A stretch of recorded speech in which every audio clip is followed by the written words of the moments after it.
Hi everyone, my name is Elizabeth, I'm a marine biologist, and today we are going on another incredible adventure. We are going to explore these incredible reefs. And believe it or not, it is April. I am in a t-shirt and I am shocked at this weather. Shocked to my very core. This is a real treat. And I'm really hoping we'll find some awesome, exciting stuff here. What makes this so intriguing and tantalizing and just like so juicy to get into is that this is a big sandy shore environment. So lots of mud and clay and silt and weird stuff living in the sand. But at this particular spot, these oyster reefs are formed. So when you add a bit of structure, and oysters are known as ecosystem engineers, it just provides that bit of stability where the worlds of the sandy shore mix with maybe some of the stuff you would usually find more classically in rocky shore kind of areas in this weird mixed together kind of world, which is really exciting. If you're interested in these oyster reefs, I've done a whole mini documentary video based on these reefs here, talking about the fact that these are invasive reefs, how native oysters are actually one of the most endangered habitats in the world. So go and check that out. But today we are just going to enjoy and love the fact that here is home to hopefully hundreds of incredible and incredibly weird species. Let's go find them. At a glance, you might notice there's shells and things around here, but you can't quite take in how much life there is. In fact, even when I was there, I couldn't take in quite how much life there was. And I usually go around and take bits of video and time lapses to like schedule in across the whole video, but I've like chucked them at the start of this because going back and speeding up these videos, you start to see just how much life is there and it's moving. And this is something I think about all the time, that you know, these snails and all these things are moving around, and just because we're not in that like time zone, if that makes sense, when we're looking at a snail moving across, we're not thinking or taking in just this mass movement across the whole shore of how much life there is, because it's just on a slightly slower pace than we are. But looking back, it's just so incredible just to see that as I was exploring and as I was rockballing, just how much was going about their lives and feeding and hunting and eating. It was just so amazing to see, and that is just also classically typical with oyster reefs because they are just home to so much incredible life.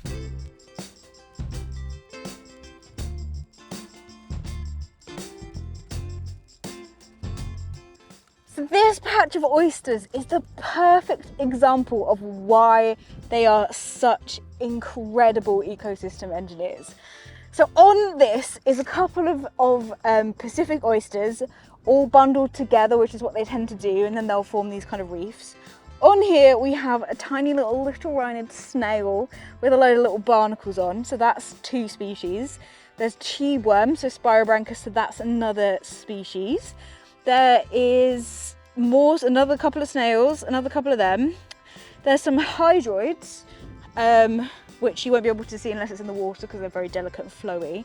There are these sand tube worms, which I would say usually is sand mason worms, but I think they're quite densely packed in. So I actually think that could be a slightly different species, to a type of sand forming worm, but it might not be the sand mason kind of worm. All along just these shells, and I'm sure that there's loads more. I'm pretty sure, oh yeah, there's a little broad claw porcelain crab there, or a long arm porcelain crab, a porcelain crab of some sort, and tons of baby barnacles, which is so cute. It just goes to show, like, this fits, okay, my hands are small and it is slightly bigger than my hand, but basically this fits in my hand and is the home to at least 4 or 5 species. I think probably closer to 10 if I was to like take this apart and really get into like microscope details of what's living on here. And obviously there is far more than just a handful in this oyster reef. It's incredible. And in most likelihood you're going to be coming across the Pacific oyster, which is an invasive oyster in the UK, and you can tell this because it's got all of these wiggly squiggly lines, and it's all very like flowy and crusty and like lots of like layers to it. A common oyster, which I hope you'll find, but much less common, is much flatter and much more like a kind of flat oyster, if you have them both next to each other, which is difficult to do, difficult to find an example, you can actually find a few shells around here of common oysters, I think, but I never can tell if that's from this being common oysters here, or actually there's a seeding program, so a program where they're like doing common oysters in an aquarium and like putting them back out into the sea. Across the way in Essex, I'm wondering if they like wash over every now and again. But yeah, lots of curvy, lots of shells, Pacific oyster. And if you're wondering what a specific oyster is, it is this one. I've decided that this is the specific oyster I'm pointing out to you right now. But in general, they are Pacific oysters. And I've done this because you don't know how many takes I've done to say that correctly and not mess up specific and Pacific. You don't know, and you'll never know.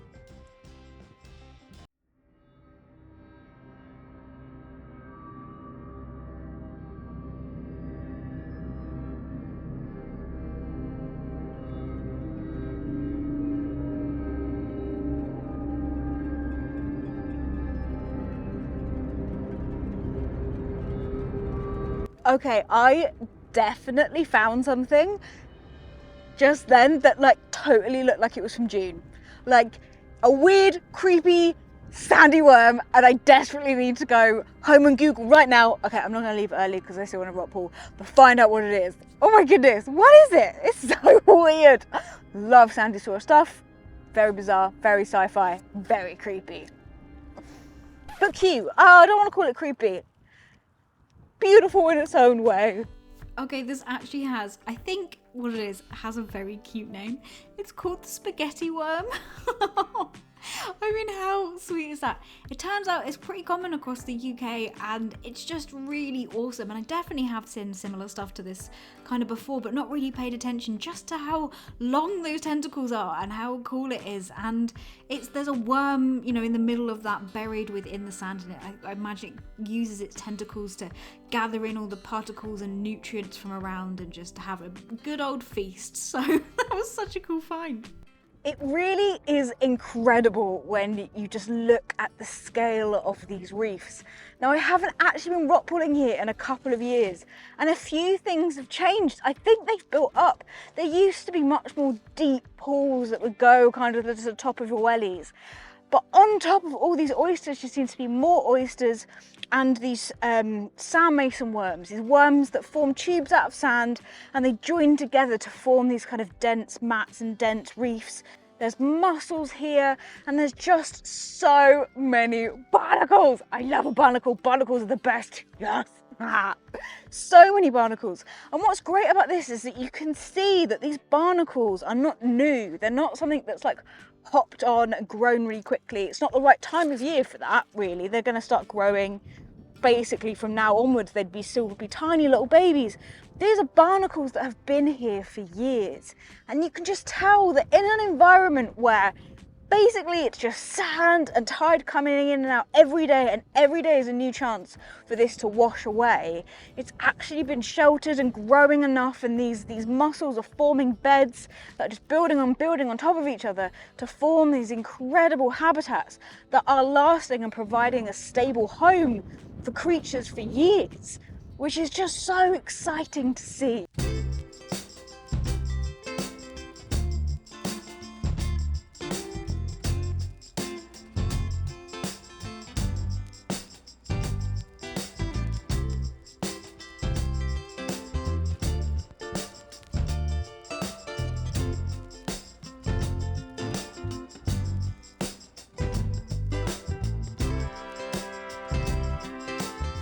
You can see here that there's a change of colour from the much greyer areas just over there to these more like sandy yellow colours. And these are reefs of sand mason worms. So they're really cool that they make this tube out of sand and have these like little wiggly things at the end. And what they do is they filter feed out of the water. So as the tide comes in and it's in the ocean and water's coming past, there's lots of nutrients, lots of little bits of different things in there. And so they go and they slurp that up basically, and that is how they survive. And I think by forming reefs together they provide a bit more stability, because you know otherwise they're just going to get washed away. And they seem to have teamed up with oysters here and formed reefs slightly further back. Now I don't actually know anything about the zonation to oyster reefs, So zonation is basically when you get, typically a lot of the time, different zones on the shore, because it's so difficult to be out of water for such a long time that animals basically have to adapt to be within a very specific area. To say that they can survive only for 2.5 hours out of water, you'll find them at a certain area, whereas others decide that they want to survive for about 4 hours out of water, that kind of thing. That seems like quite a long time, but right at the top of the shore, maybe that's sometimes what happens. And it means that you can literally be walking along sometimes, and it almost seems a bit man-made that you have such a distinct strip where you just see one type of seaweed end and another one start. But that's just down to, you know, on that shore, how long it takes for the water to come in and how long they're in the tide. Because this is something I've not come across before, I definitely want to go away and make sure I can look at some scientific papers, some literature on this, because I think this is really interesting. I think part of the reason it's interesting is because I've seen sand mason reefs, you know, way out on sandbanks and further out on the lower shore kind of end of the sea. So I'm wondering why when they team up with oysters, they tend to sit further back. Is it that oysters can outcompete them further down? Or is it that they just prefer a kind of being, they can live out of the water longer, they just prefer to be a bit further back? I don't know, because you would think, being sandworms, that they'd want to be in the water a bit longer. I don't know. I'm going to go look it up, and maybe I'll do another video on it separately, because sand mason worms are amazing. Yes.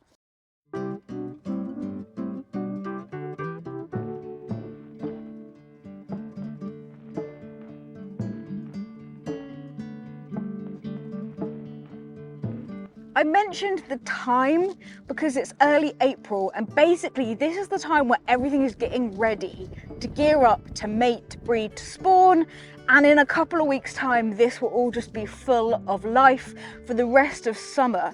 And so it is there's a bit less than there will be if we came back later on. And part of this is that what is here is trying to protect itself so much because of the incredible seabirds that also call the Isle of Sheppey its home.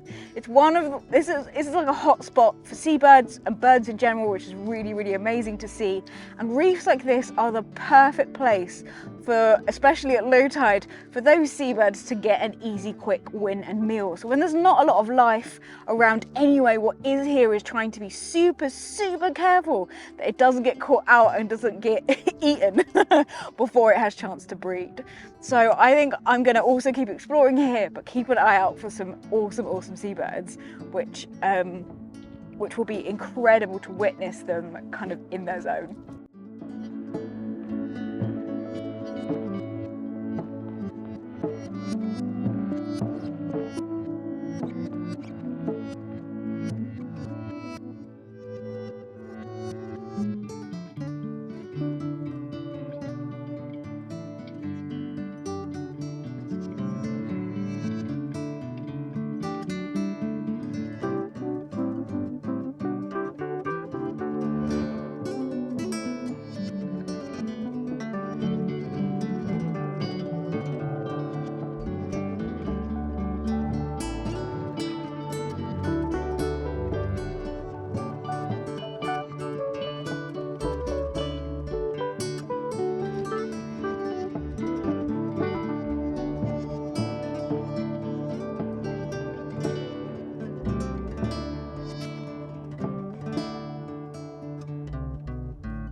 Wow, well, I didn't expect to find with so many cool and incredible diverse seaweeds. I mean, I said earlier that, you know, it's where sandy shore might meet some rocky shore stuff, but to see corallina, which is called coral weed because it forms a stone skeleton, a calcium carbonate stone skeleton, and it's this gorgeous purple seaweed, but if you feel it, it's crunchy. But there's Chondrus crispus, which is Irish moss, which iridesces this beautiful blue. There's Dictyota dichotoma, I think, which is this gorgeous kind of flat fronded seaweed that has looks like prongs, looks like two kind of forks going around, which is really cool. And there's other species here too. This is really awesome because it really just shows that it's creating its own ecosystem. And what I think is super cool, that is like, the reason this is so cool is this is not rock. This is not like Earth being formed hundreds of thousands of millions of years ago and the rock is kind of there and exposed and just being eroded and stuff. This is real life animals, living creatures, oysters, sand mason worms, mussels, forming these reefs themselves. They are providing this home. This is here only because of these oyster beds, which is just really, really incredible and really, really cool. And it's why a lot of the time I think we need to look after our natural environment. It's a perfect example of, if you go and watch that documentary, why oyster beds have been decimated, how that has just had this massive impact on a load of different species, all the species that rely on it, all these incredible animals that live here, and also this feeding seabirds and things like that. And also on erosion and coastal protection. This island is I don't know if you can see behind me, but that is a big rock wall and a load of concrete, because I'm pretty sure this island is pretty much below sea level. And so we've had to use man-made things to build it up. Look, climate change is like a big thing. Sea level rise is happening all the time. So I'm not saying that if we had oyster beds, then, you know, this climate change wouldn't be a problem. What I'm saying is that as it keeps worsening, there are things like oyster reefs, like mangroves and stuff like that, that can really provide coastal protection in natural ways, as well as, you know, now that we're having to use things like concrete and rocks to protect it and keep everyone's homes safe and stuff like that. It's just one of those things where I think we should all take a moment to appreciate that there are just incredible ways in which nature is helping us, and we need to make sure that we are helping it and them and all these lovely creatures. This is ridiculous. Okay, this is someone who can't be bothered to change their lens. So all you can see is, there you go, you can see my head. You can't see this lovely wide landscape, which would be the perfect thing to actually end the video off of. But I have a walk ahead of me to get back to where I want to go. And I think keeping the suns on to spot some awesome seabirds on the way is going to be far better. I'm going to end the video here. Very, very zoomed in. I hope you've enjoyed it. I hope you've had a great time. Please like and subscribe and share, and go follow me on Patreon if you want to find out exclusive content and support me and my channel, so I can go and film amazing, lovely birdie things for you in the future if you're a bird person. And if not, tons more crab content to come. I will see everyone in the next video. Bye everyone. A massive thank you to my patrons, and you can head over there to access exclusive content and get your own digital illustration to add to our online rock pooling wall.